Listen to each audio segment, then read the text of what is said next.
Before we start, we need to remove the negative from the battery.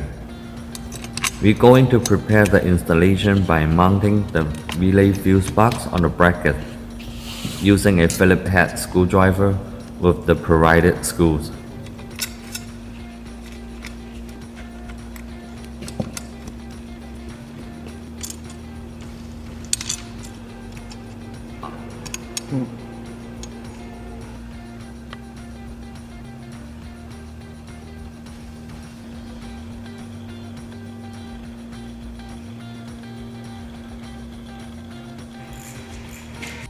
We're going to use a 10mm socket to remove this bolt, and we're going to mount the fuse box here.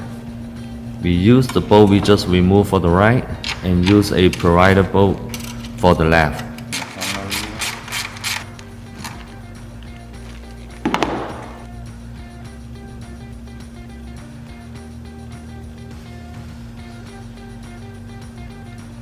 We're going to use the 10mm socket to remove this nut and connect the ground wire here.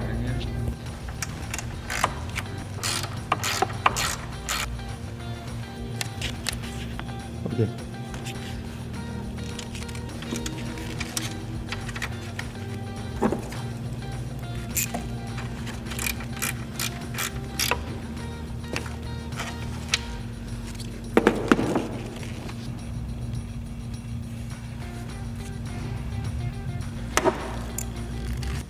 We're going to use the 10mm again to remove this nut on the positive terminal and connect the positive from the relay box.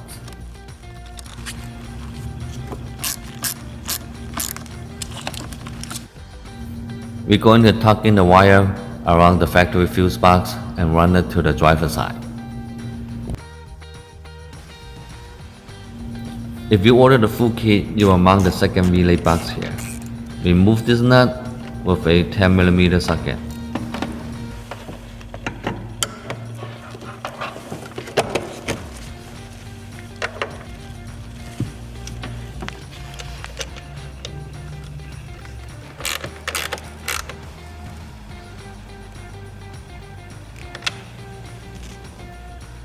Connect the ground wire from the relay box here. To remove this bolt, you will need a 10mm socket.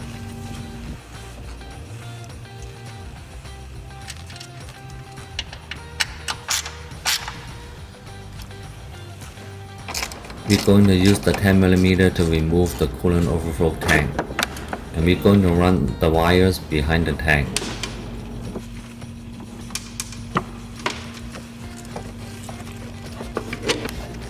When you're done, we install the tank.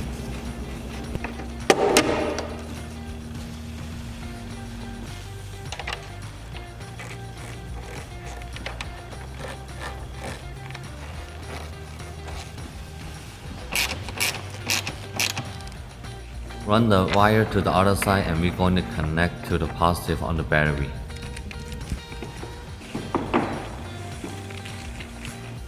Use the 12mm to remove this nut and connect the positive from the relay here.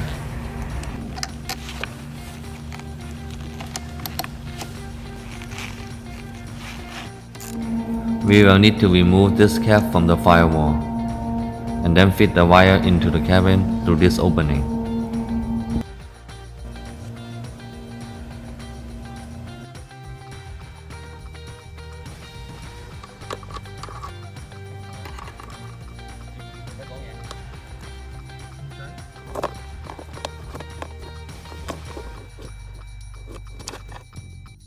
To remove the top panel, we're going to use the plastic trim removal tool. Pry along the edge and then pull it out.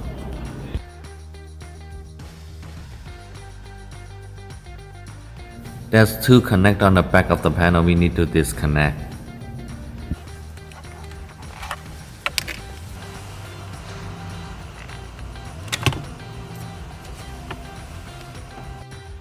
For the lower panel, we're going to use the 7mm socket to remove the screw. Then pull the panel off.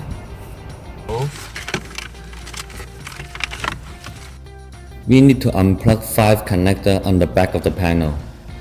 The one in the middle, we need to push the pin to the left before we can disconnect.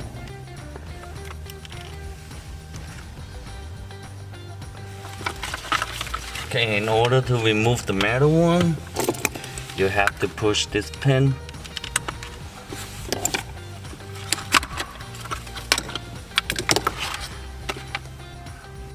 To remove the storage bin, we need to use the 5.5mm socket to remove the 7 screw on the back.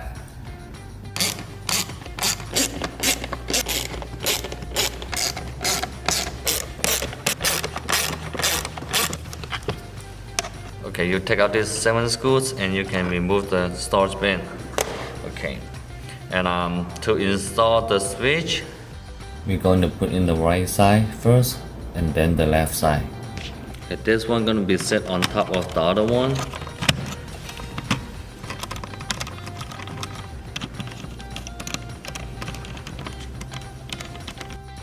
This is how it looks like after you install the switch. Now we're going to remove the panel under the steering wheel.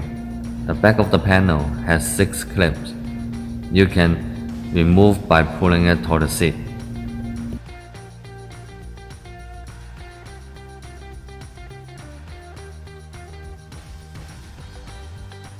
Now we're going to connect the cigarette lighter harness from the car to the silver gray color harness that comes with the kit. And then we're going to connect the switch harness to the white 3-pin connector. After you check and connect everything, and then we're going to run the wire behind the dash to the driver's side.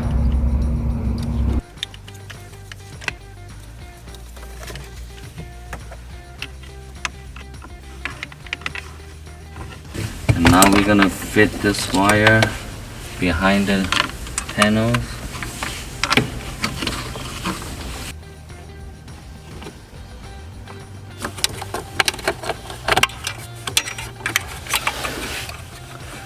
Fit it to the top, and we're gonna connect this together. Now we're going to connect the 6-pin connector to the relay harness. If you order the full kit, you have 2 connections to make.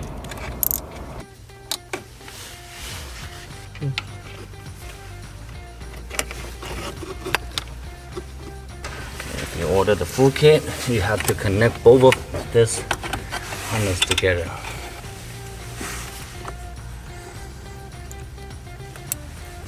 Okay, and we can zip tie them together.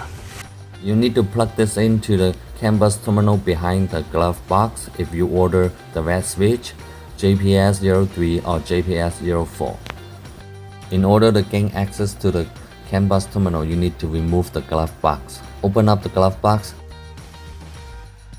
detach the latch on the side,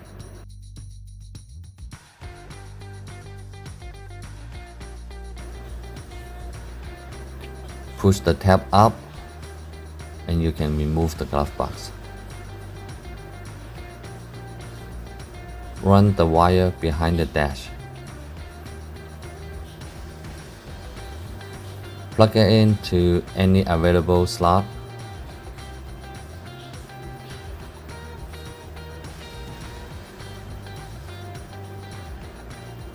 And you can align the bottom of the glove box, push it up, and we attach the latch on the side.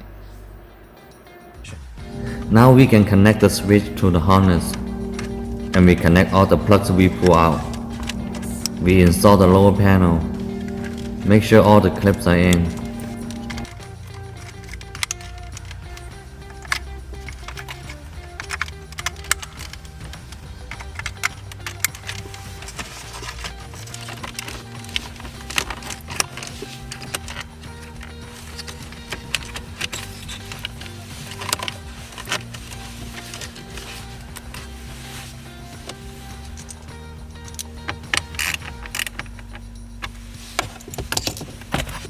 Now for the top panel, we connect the 2 plugs and align with the holes and Pop it back in.